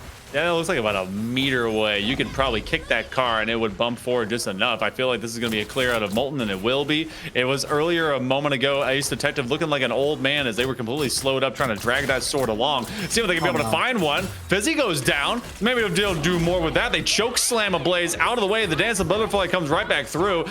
Combo that with this Hand of Khonshu, and everyone trying to be able to stay up as Thea just hopes the troops stay alive. I mean, praying that we do, right? Going between the damage boost and the healing over time. Now, patty kicking the supports, but Blaze just too powerful. Patty cake, not gonna make my cake today. Gateway slowly losing their resources as McDowell are pushing with the aggression, and it all came down to Fizzy being the one to be taken out of the fight first, leaving Gateway a little bit naked in that front line. They do have this 3rd point open. about 20 or so seconds less, maybe just a little bit more than that, than what the Gateway Gators had. But still, you know what your win just zone is going to be. Get beyond, I guess, like probably that last 7th or 8th of this point C. See where you can keep everyone alive. You have 2 big strategic ultimates ready to go. See if they can get maybe 2 Washington off angle and Molten continuing to just absorb all of this extra damage. Gateway, you have basically the cards you need except for your Dark Child. Diving in! See what can be feasted upon by Fizzy. Oh, forces, Soapbond forces everything to be used here. Every defensive mechanism that coming in from McDowell was just completely eaten up by Fizzy, almost single-handedly. Even more so, Jesus does get actually all 3 strategists from Gateway out of the fight. I mean, leaving this Dance of the Butterfly to get so much insane value because there's nothing there to mitigate it. There was no Fabled Worlds, there was no Eternal Bond, there was no Karmic Resurgence, there was nothing from Gateway. It's Jeff from Jesus. Great work. Finding half the team on all the players are the ones that heal you, and suddenly it's like, well, where's John Travolta's gif? Where'd they go? Just completely out of the map, and then by the time you return, they're all down. So Gateway upended. You have just a few meters left. This is going to be the winning, the photo finish, right within the golden box. Fizzy trying to stand, but does he have enough? It has to be enough. It's not does he? It's just, it has to be because we're at literally 1 meter to 10 meters away from full completion here for the side of McDowell. Karmic Revival does get procced, but no one comes back. A Blaze is there. Molten comes back. Oh no, Molten's actually in the spawn room, a little bit too far from the area of effect, meaning that we're down our Emma Frost, at least for a couple of seconds, meaning that we're still losing people. Jesus comes back, thankfully, with the Karmic Revival still online here. And I love this Adam is brawling in the front line, but baby girl, you cannot do all that. You need to get stopped. And Gateway, oh, they're losing everything. Or they're winning everything. McDowell, come back. Oh no. They went all in, and now they're all out. So McDowell, they tipped their cards a little too soon. And the Gateway Gators, they hold them off just in the nick of time. It was all of 9.78 meters. Gateway will end up taking the series. McDowell, it felt like maybe they just kind of forced that issue a little too soon. Absolutely. I do think they were kind of just too far in there. And I get it, you know, overtime, nerves, the pressure. You have Gallica in your ear talking about some overtime, like, and the music is getting all intense. I get it. But the unfortunate part is Play 6's Karmic Revival did not bring back Molten in that fight because Molten's body was way too far from the Revival area of effect, right? So Molten came back from the spawn room too late because at that point you lost so many numbers, you lost so many of your players, and Gateway just had it in the bag at that point because McDowell started to arguably kind of fess up a little bit on the positioning. I mean, I called it out. My Adam is brawling. My Adam's in there. You know, you can only res so many times, you can only cocoon so many times before inevitably it's just too much, you know. And I don't want, of course, call out our Adam. Adam did fantastic. But that's just what we were expecting at the time. But otherwise, Gateway, beautiful hold there. Right, like you said, 9.78 meters. Couldn't have gone any closer. Yeah, we'll be able to see. I honestly feel like later in the season, we're going to be seeing these two brawl it back out into some more Marvel Rivals. Fantastic work for their first series of the day. And we still have more. SPIEA is all in week number 1 here for all of our esports that have been happening for the great state of Pennsylvania. So we will clear the board of these two teams. They will have to go and rest. W's and L's collected by both. And then we will be setting up for yet another one. So do not go too far. The esports company is bringing you all the love, and so are we right after this short break.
You've conquered the best of me, could have just set me free. Games that you play are just second hand. Now I'm beside myself, don't want your fucking help. Let me just go, let me just go. And don't you lie to me, say it's all okay. When it feels like I'm drowning, I hate to say goodbye, but it's time to go. All I need is someone else.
We are cracking on in as Pennsylvania still has some great esports players that want to be able to see the maps. Again, I'm Hail Monkey Man here alongside Madi.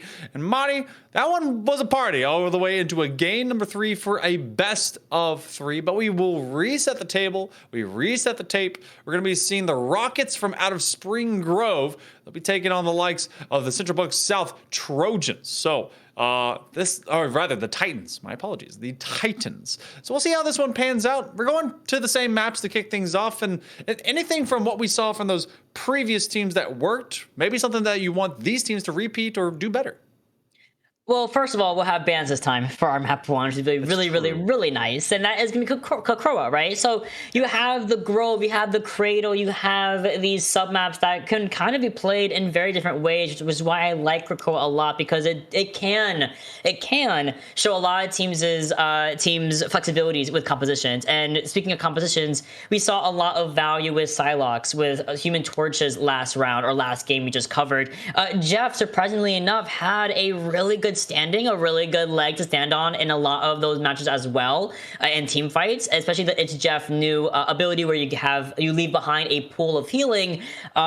Emma Frost, always a welcome thing to see. She's very strong just in the Vanguard facilities, and hopefully will at some point in her life get nerfed enough to not be so strong and do everything in the world. With that being said, we are loading into Krakoa, gonna see exactly where our bans lead us. And there was a focus after the domination station left the train, is that we went and got rid of Doctor Strange. So with Fireball already kind of floating onto that, one person that we're probably going to be hyper fixating on is also Blaze, considering that we saw them with a Grandmaster title. So see if any of that stands. We do get rid of the Penny Parker. Interesting to see that one, I mean, as kind of a focus here for domination. Ooh, I think I know it's really early, first ban out of like 6, right? But it's very interesting to see both of the very circular heroes in terms of like Moon Knight with his Onks and Can of Khonshu, Penny Parker team up, of course, given with Rocket, giving that spariness so much range, especially on a control point or a domination point like this where you're forced into one area. I get those bans 100%, especially whoever is able to set up that Penny, whoever is able to set up that Moon Knight. The attack becomes so much more difficult to break open a defense like that. But I digress, because we have some protections. Strange coming in as a protection, thankfully, so a complete array, a reversal of what we had seen last match in our Game 3 series. And we also have the Invisible Woman protection as well, and the immediate Emma Frost ban. So, as I was saying, Emma Frost, very strong. This is a really good ban to go for. Yeah, they gave a little nerf to her to be able to get rid of. I mean, I think it was they lessened the state of her overall diamond form, so a bit of less mitigation in general for good old Emma. But making sure that the doctor sticks around means that we're gonna have people with souls outside of their bodies. Getting the magic off the board, talking about how they kind of re-kitted magic entirely, making their arsenal a lot deeper and a lot stronger. So they want to make sure that none of what they just saw on broadcast comes up here. I mean, you're right, because that Arcane Order edition of magic is very much what has made her so much stronger in the past couple of weeks versus previously when she was kind of regarded as the worst dive hero. Depends on who you ask, of course, right? But protection coming in at the Luna Snow and the Punisher. Punisher has been very popular as of late. The Bucky going to be taken out in the meantime, and a character that you don't really see anymore. You know, he used to have a big resurgence around season 2.5, but suddenly he has kind of been forgotten by the wayside. So the ban here I think is very interesting. And now bring on the last ban from Central Bucks South, Luna Snow protection. What do we see here? Well, looks like the Cloak and Dagger will fall out. Okay, so that means the focus, we'll see a little bit more Mantis Loki. We'll see the Adam Warlock as well, maybe coming back in. Clicks floating onto the Winter Soldier that is banned. I saw them on Spider-Man for all of a hot second. Blaze will be settling onto their Loki. So Quickest is trying to figure out what they want to do. They're like, all right, well, do I get to play Doctor Strange? So they actually will flip hands between them and Fireball, as they'll go over to the Thor. All right, they've been trying to make Thor work forever. Cool to see it now. Not even just from one, but both teams are actually rocking with the God of Thunder, funnily enough. And again, they've been trying to make Thor work for a while. Again, regarded as one of the weaker Vanguards for a minute, you know, maybe alongside Penny previously. But some quality of life adjustments have been made to him that makes his runes more impactful, that make him as a character more impactful. We do see the Iron Man, excuse me, coming in from Snapthorn versus the Psylocke from Clixon. So maybe I want to see how this does differentiate the advantage state between both these teams, because Iron Man great in the air, but you gotta be very, very, very wary and respectful of the Punisher from Spring Grove, because that is gonna be the one thing that might put a little bit of a thorn in Snap's backside. Good old hit scans is basically the 76 combo against a Pharah, if you're thinking of anything like that. So could be their crux of the situation. Stupid Guy and company, they'll be trying to find their own position, as both will just launch themselves directly around the tree line. So here we go, kicking off here into our next domination in match number 2. Starting off really strong here for Central Bucks South, I will say, because Spring Grove are backing up already, kind of respecting the space already taken up by Central Bucks, and even more so is they're going to continue this assault by taking out basically the entire team off of 2 big eliminations and then finishing off very easily. There is a beautiful start here for Central Bucks. Can they continue it? Awakening, you're going to see so much of this God of Thunder. You get so many stacks as well if you just kind of keep Thor kind of rolling forward. So see if any major adjustments from that is going to occur. And Snapthorn onto this Iron Man. Definitely telling him you got to be careful, and he kind of exposing himself from a high position, but building up everything that they can into that pulse cannon just to have it aware, because if as soon as you lose track of Iron Man, he's got that pulse cannon online, he can just decimate you from behind. Not even just that, you can shut down almost every single ultimate available for Spring Grove. Oh. For example, the Fabled Twirls, the Invis Boundary, very much victims of that Pulsar cannon that you were talking about. But that being said, nothing really online quite yet here. A little bit of Spidey action, even more so trying to find that Iron Man, but it's just not working. Uppercut connects, but there's no elimination coming after the fact. So Spring Grove are still in this interim period of really nothingness happening. Someone's waiting to get something though, and the quickest one will be the one to find at least a Mr. Fantastic, and Snapthorn has built up the Pulsar cannon. Clix was kind of floating between going to the Psylocke, which they did for all of a moment. As soon as they saw the Iron Man, they moved over to the Spider-Man to try and prioritize dominating the skies. But so far, that has been not where the rockets have actually been flying over to. 65% already here to this first opening territory from out of the Titans of Central Bucks South. 3 big ultimates to include that pulse cannon. You also have the God of Mischief, and you really have Spring Grove. They're kind of just dead on arrival. Oh God, Thunder does get procced here. Fine, not too much, but we still get elimination onto the Doctor Strange at the end of the day. And I think at this point we're at 85% for 5, I'll say 5 ultimates ready for Central Bucks South. And of course, we're going to be using that Advancing Spider-Man just to get not 1, but 2 bodies on the floor here in favor of Spring Grove. Can they start walking in though? If they can slowly get there, but it feels like even when they drop 1, Central Bucks is just really nonplussed about it. They have Clix finding at least a pick. They have to move in from. The call has been made. They have the Meteor building up very quickly. As you can see them using the invisible boundary, at least forcing them to have to come back over. Can they be able to survive this fight? Blaze is going to be sticking with it as they take away the Luna Snow ultimate, and that means there's a lot of survivability right now for the Titans. Oh no, the Pulsar cannon came down and the shield did go up from Super Guy, but I think maybe our Invisible Woman from Spring Grove did maybe kind of unpeak or get away from the shield there, which is why you see the rat you go down to the Pulsar cannon. It's still gonna be a little bit of a hectic fight here, only having the Spider-Man left in the engagement, and unfortunately there's nothing else to support Spring Grove in this first round, but that's just the cradle. That's just the first round here. So as we now move into our next of the sub maps of Carousel coming up on deck here, this I think could be maybe where Spring Grove can get a little bit of a leg up with some more rotation, some more cover to utilize. It feels like there was a mindset by the Titans. They were able to get 2 sight, and then you saw the switch up from out of Spring Grove. All right, what can we do individually? But they were acting individually, and so much of this game, because I mean it's a 6v6, must find combinations that work very well together. That's why the team ups exist, and it wasn't kind of a crutch by Central Bucks South to have to kind of rely onto that. But Blaze, Battlefield Commander, is that strategist, really living to their name. They stayed directly to side. They were able to just be the conductor to the orchestra that the Titans were playing a beautiful melody. Do you expect them, at least for the side of the Rockets, what can they do maybe with this final judgment straight off rip? See if they can get a big pick from it. You have to go first. It just is that simple. And we're going to portal in. for the side of Central Buck South. Are they gonna go for a little bit of? Oh, I love this angle. Okay. I love this portal onto the high ground, and Spring Grove are just kind of walking the regular way.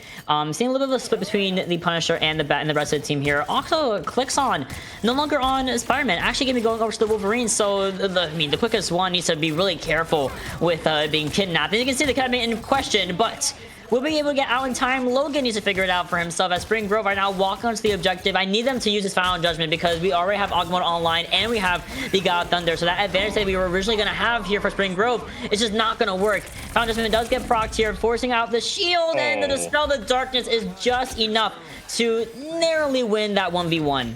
I was hoping that when they use that Final Judgment, it would be on an off angle and maybe even steal away that high ground position away from where Central Buck South came through. But they just kind of ran straight up into a Doctor Strange that is taking no guff, and that is Quickster. They still have the Eye of Agamotto, which means anything that they want to do is going to be made even tougher to handle. So these hands were made for, well, not loving you as they continue to push all of these rockets back. Sure are. Oh, losing the point like that early on though. So Spring Grove did kind of sneak on by, grabbing the point under the noses of Central Bucks. With that being said, though, we still have the Eye of Agamotto. We do lose out on one, if not two, of our members, two very important members, of Iron Man and the Luna Snow, all because of the turret. Falcon though, with a shotgun to the face, takes care of the mirror match, and the runes are still alive here for the Loki from Blaze. And we actually have duplicate, so if we really want to, we can find it on kin kills, and we can use our own Fabled Worlds if needed. We proc it open. Invisible Boundary is online for Spring Grove, but there is, as I mentioned, the Fabled Worlds copycat from Central Bucks. This should be able to give them a leg up in the fight. Oh, okay. Eye of Agamotto is going to be coming up, and they're going to have the Pulse Cannon. Does they get used in combination? No, they don't even need it. Quickster takes care of two, and now you've got another one forthcoming as you've got Star-Lord. So Clicks is trying to take every single hero that has the ability to get some clips, and they find some at least damage. They will have to portal out of there, though. No big takeaways and no big picks taken down. Spring Grove is going to be upended as the Titans come back. I didn't even peep that we swapped over to Star-Lord. That was, and we also had the Galactic Legend as well. So he was in there for a while on the character. Love the gusto coming in from Fireball, though, going over to the high ground against a 1v3, arguably, even before the Punisher now coming in as well. But we only have the Shanley Prison, Eye of Agamotto, and Fabled Worlds for Spring Grove. Can they use it? Can they find a way to re-engage? Because this is the closer match we've seen from them so far between the first two rounds we've had them with. Clicks on. Beautiful shutdown of the Iron Man, but unfortunately, the peel is always there for the side of Central Bucks. They get the Star-Lord out of the engagement. Gain 60%, you get the God of Thunder. Now he's getting popped from out of Fireball. They've been poking up into the column over and over again, but eventually the Damsel in Distress is going to stay in the tower. They're able to gain some electricity and then shock and awe the rockets. They do get peeled away just as the ribbon of that frog phase into the nether. But the Central Bucks Titans group, they're holding this one nearly 80%. Spring Grove, they got a plethora of ultimates. They need to find them very quickly. Snapthorn, why is your crosshair off-centered? I feel like I'm naturally tilting to match the crosshair in my head, but I digress. We have four ultimates online for Spring Grove. They're going to be engaged in the Shangling prison, right? We force the runes out. There's no other follow-up because guess what? We have the Final Judgment here from Falcon. This is going to be able, this is going to force not only overtime fight here, and the Pulsar Cannon does get used onto the Invisible Woman. So that means that we're not even going to be able to build up in another support ultimate because guess what? You're dead. To go down, both supports offline for Spring Grove, and the Final Judgment from the attacking side. It's confident, but it's not enough as a 2-0 on Krakoa comes into fruition against Central Buck South, and they have a point on the board here in this first to three. Or excuse me, best of three. When Easy Chem was just kind of chilling up there with Final Judgment, and they were using it on all of the Loki clones, I was like, okay, maybe not this time. Maybe not this one. But Spring Grove see themselves walked away from out of this domination. Now, we have seen teams bounce back literally a series ago. But Central Buck South seems to be a completely different beast, especially with Quickster 17 final hits, and they're leading in damage. Wow.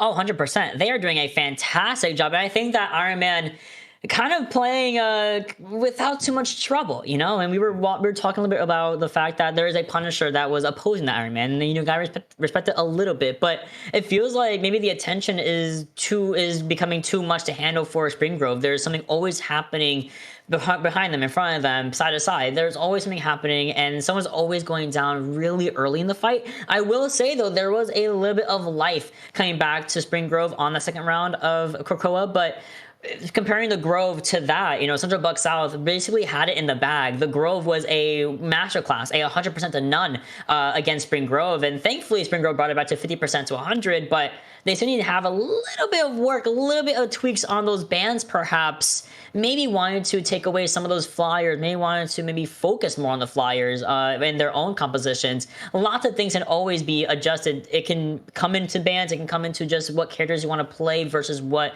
your opposition is going to play. But as always, map 2 is in their hands. The world is their oyster. Where are we going to go for Convoy?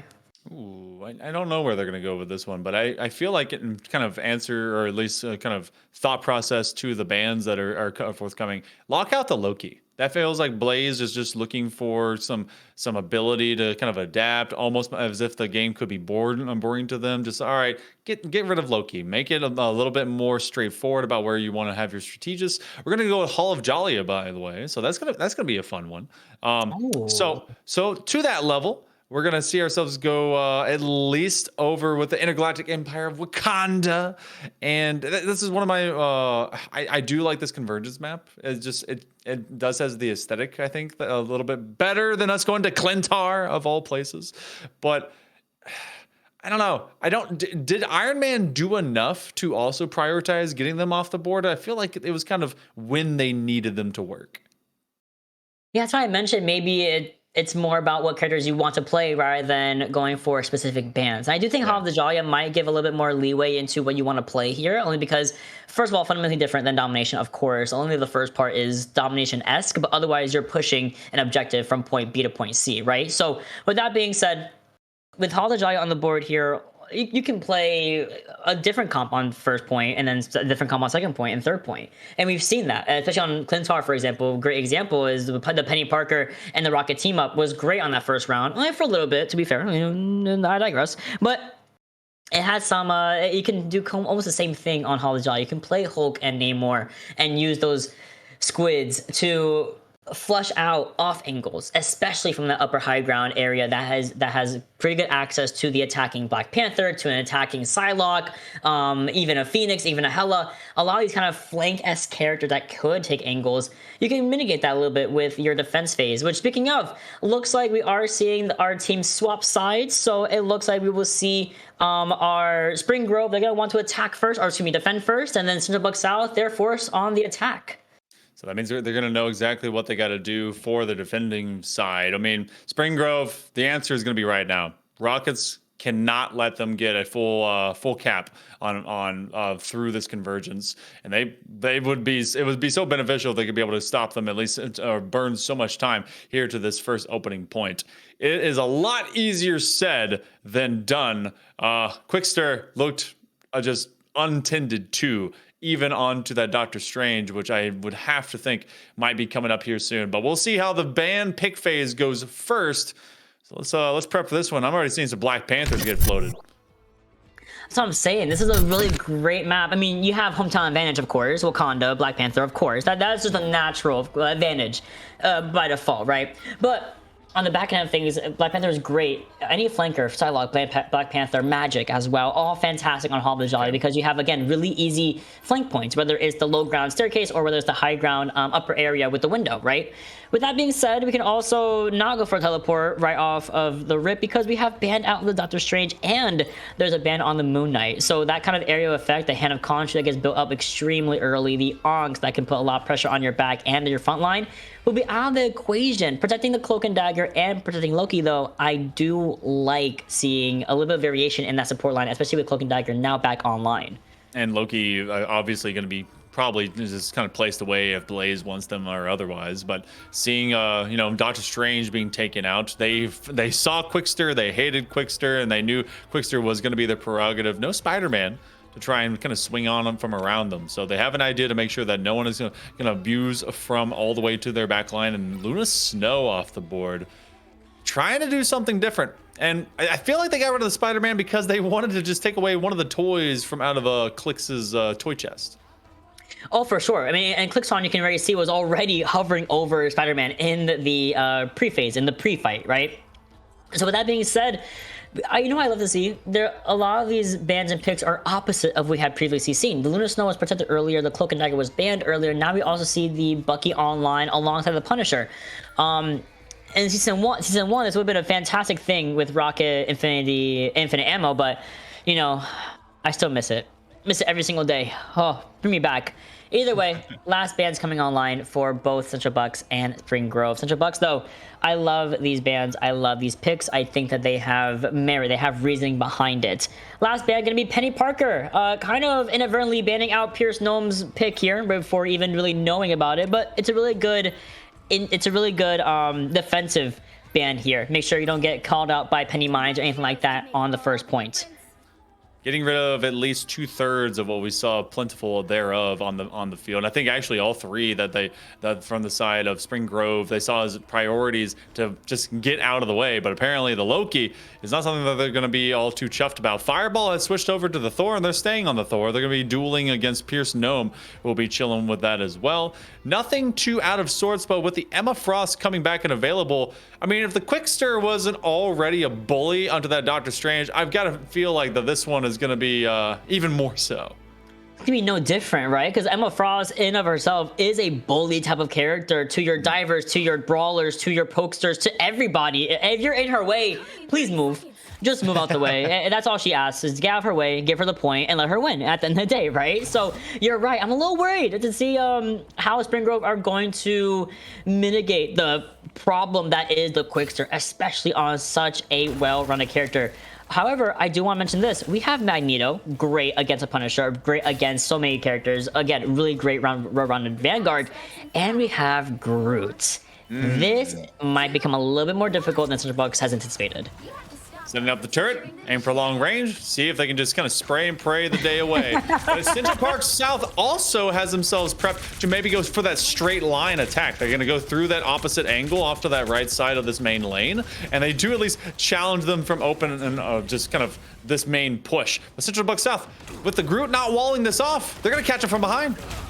I had to laugh a little bit because watching the Punisher fly across like that really far away was extremely funny. But this rotation is very ambitious, I would say, for Central Bucks South, because most teams don't go this way. They want to go main. They usually try to brawl it out on main and win the engagement, or they let their flanker get an opening pick here. Central Bucks, however, with this rotation, they actually are taking out basically everybody. Snapthorn, a menace on this Bucky, very high damage output character, and there's still a Punisher in the back line. Unfortunately, I don't think Scheme was able to get out in time or even reposition fast enough to help out in the engagement.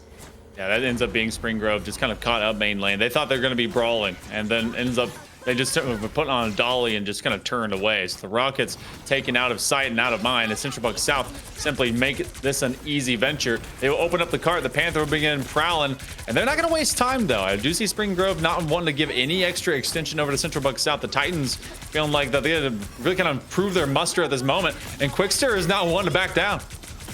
I'm gonna say this right now, this rotation that Spring Grove is taking is not my favorite, because you are basically giving the cart free progress. At least if they were able to back out or kite away the left side, you can still stall the cart. You can still mitigate that progress. But going the right side, you're not near the cart. It's already halfway through the first point. Blaze is a wizard, by the way. I love Loki's hat. Just costume on this one. Oh my lord. 3 big ultimates ready to go. And then Kin Kills, see if they can at least start supporting the squad from just off and away. The Cloak and Dagger is such a useful component here, especially if you want to be able to zone some folks, but it feels like they've also, again, like you mentioned, just been caught backing up more often than taking the fights directly to the Titans. You're going to see the God of Thunder get popped up. They're going to have the invisible boundary. They're just trying to survive in the corner. And the invisible boundary is nowhere near the point, by the way. Oh, screw the point. At this point, we also have the 5.5 minutes because they got to push it almost for free. Now, Kraken's impact not going to be very impactful, unfortunately, from Clickson. We do see the Eternal Bond get committed, though. So they wanted this fight. They want to continue to stay on the objective, and thankfully, Falcon needs to back out. Even though you have the Final Judgment, you can't really walk with it, and that's a good thing for Spring Grove at the very least. They can defend again. They have the point back in their favor, but numbers are starting to come back in favor of Central Bucks. They're starting to get the people backing, coming back from the spawn room, which is right there behind them, and this shotgun is definitely going to be what sends Super Guy back into his own spawn room. That shotgun is murderous. You're going to go full Gamma Rage front of Pierce Gnome. As the Hulk goes clapping, they'll stop us from yapping and just seeing them fill up the kill feed. However, no one really goes down. He'll shrink down to regular size. Still plenty of abilities to kind of run up here if you are the Titans. Still, though, stuck at this choke point. Dive into the back line. He's going to put up his shield just as kind of leap away. In and out they go with Pierce Gnome. This is creating a lot of delay, and they will eventually get a pick. Quickster goes down. Nice. Christian goes down, but a little bit too late on the pickup of the Eternal Bond. But thankfully, it is in time, funnily enough, for this Final Judgment to get to that was procced by Spring Grove. With that being said, Central Bucks have finally not only flipped the point in their favor, but they're going to start cleaning up the rest of the team fight and get a slight, I would say, a little slight stagger on this newly found magic from Clickson. No more defense to be seen from Spring Grove, at least around this area. Now they have to hold for 4 minutes in the interior of the Hall of Dahlia. To try and clear that sideline as well, give pure LOS through that column, which has really been honestly kind of some meta game that's been something difficult for some teams that are still just kind of starting off into Marvel Rivals. They'll take it out to this outside flank, hoping that they can just catch them not looking. The Meteor M ready to go. They're going to go from behind. They're going to try and build up into it, see if they can be able to slam this one down. They get nothing but Fireball does get rid of Rat Loser as Central Bucks is starting to pour in.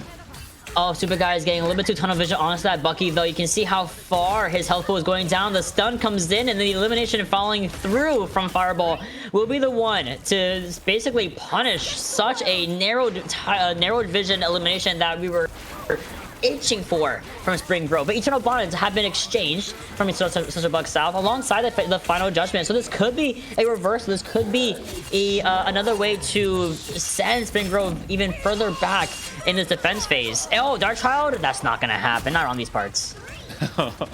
Using the quick shotgun blast. They're leading the Panther through. Doesn't look like this kitty is going to stop here in this city. Wakanda is owned right now by the Titans. They're going directly off corner.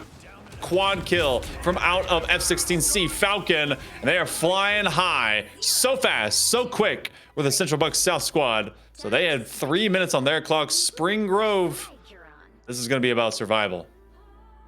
This is going to be about clutch. You need to clutch this win.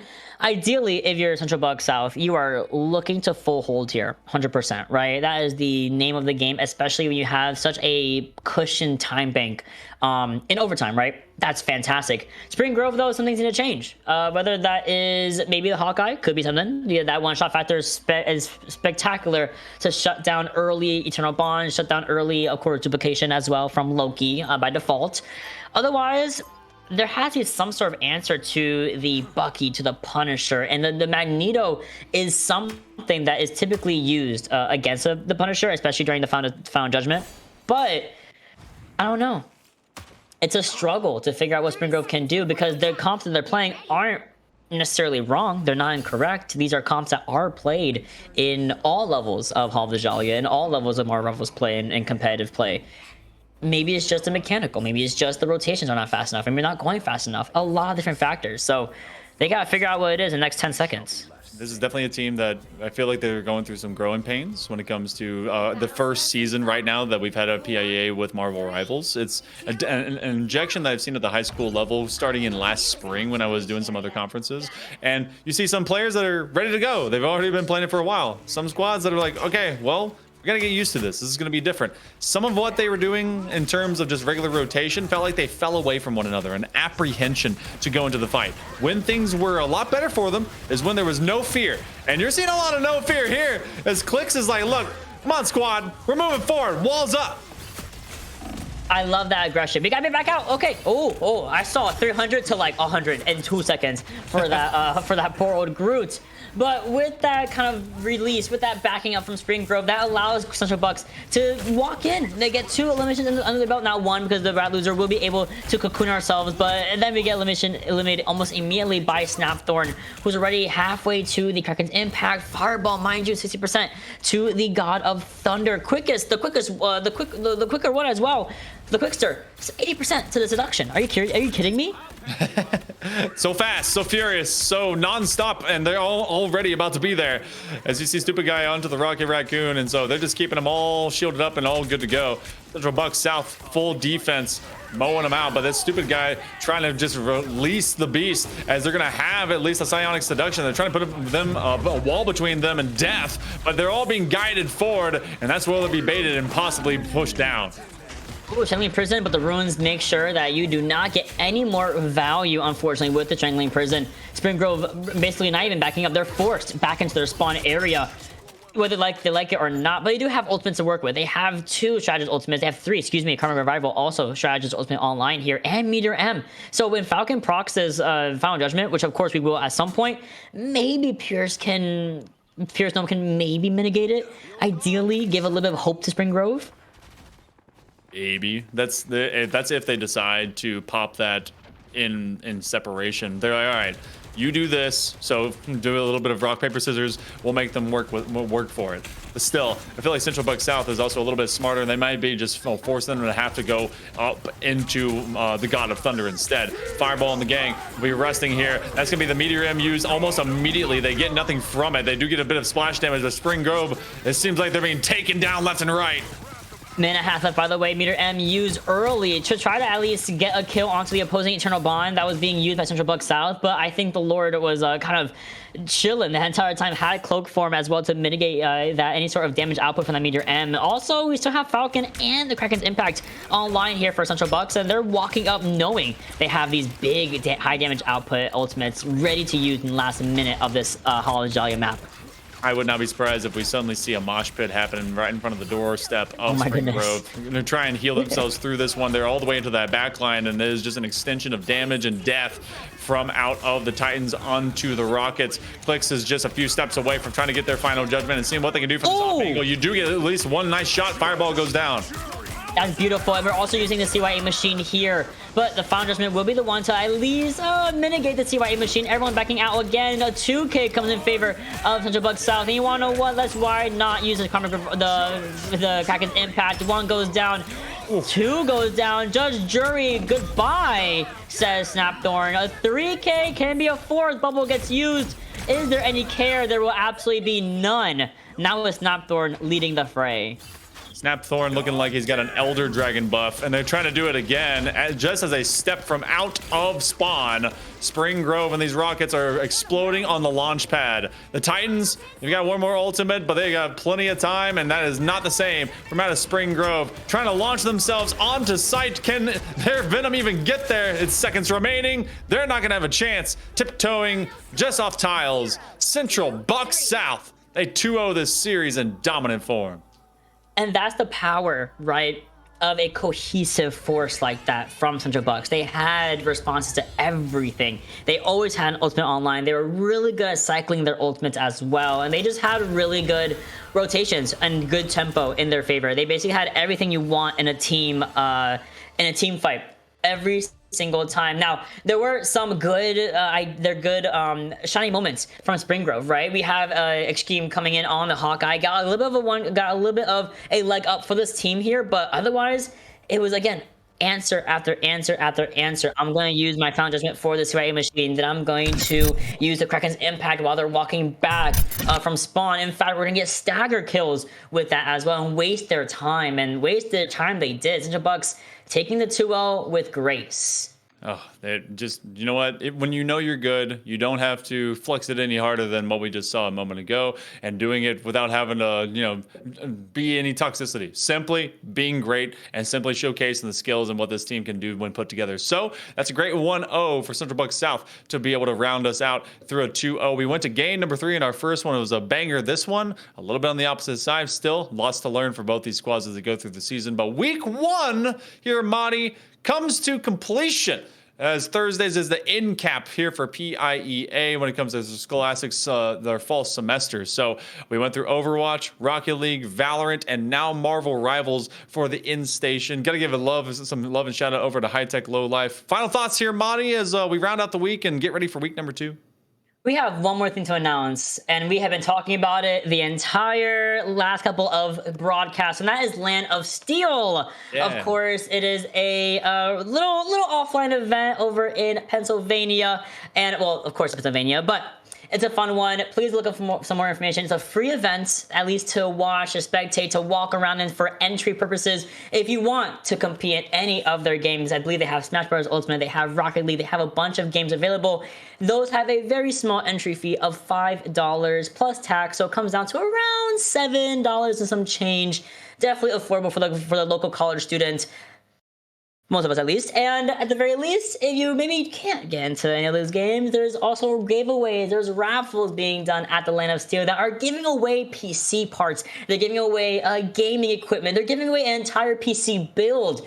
One, of course, but that is one of their incentives for the giveaway. So if you want to go out to an offline, meet some good friends, meet some good people, have some fun, please, please, please show out to Land of Steel. But otherwise, that's all I got to talk about. Any last words before we head out? I mean, Land of Steel, it's over at Robert Morris University. You want to check it out, head over that way. It's going to be on October 18th. I think it starts at like 9 or 10 in the morning. I know those are not gamer hours, but still, you can get out there and game. Madden 26. I think they've even got Smash, FIFA. There's like a bunch of stuff that's going to be there. Check it out. $1,000 tournaments. It is really cool, and that's going to be in combination with even more events that both PIA and TEC are jamming with. But tonight, we are done and dusted. Week number 2 begins next Monday. Overwatch 2 will be what happens on that Monday. But for tonight and all of us here, thank you so much for joining us. I'm Hell Monkey Man. That is Madi. You've been fantastic, and we'll see you next week.